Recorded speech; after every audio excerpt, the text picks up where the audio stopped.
వెనుకకు తీసుకోవడం లిమిట్ 5 లక్షల రూపాయలు కాకుండా ప్రతి గ్రామానికి కూడా అందుబాటులో పెట్టడం జరిగింది. సిహెచ్ఓ, ఏఎన్ఎం అలాగే మిగతా స్టాఫ్ ఇంక్లూడింగ్ మహిళా పోలీస్ కూడా వెళ్ళి నెలకు 40,000 రూపాయల ఆదాయం వస్తా ఉన్న కుటుంబాలకు కూడా, అంటే 5 లక్షల రూపాయల సంవత్సరానికి ఆదాయం వస్తా ఉన్న కుటుంబాలు కూడా, అటువంటి కుటుంబాలను కూడా ఆరోగ్యశ్రీ పరిధిలోకి తీసుకురావడం.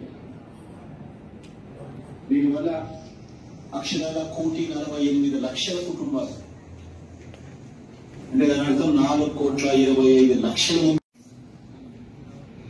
ఎవరి మనసులో కూడా ఇటువంటి డౌట్స్ అన్ని కూడా లేకుండా క్లియర్ చేస్తూ వారి ప్రతి ఇంటికి వెళ్లి ఈ కార్డ్స్ వైద్యం కోసం ఏ పేదవాడు కూడా అప్పుల పాలయ్యే పరిస్థితి ఏ పేదవాడికి ఉండకూడదు అన్న తలంపు తాపత్రయంతో ఈరోజు ఆరోగ్యశ్రీని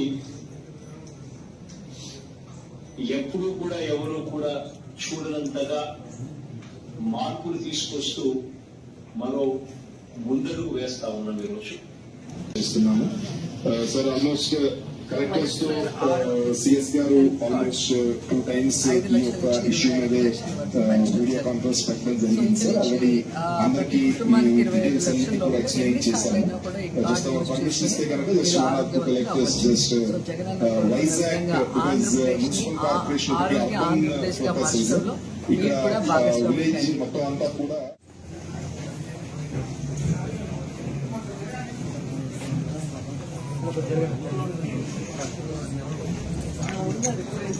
నా వెనకే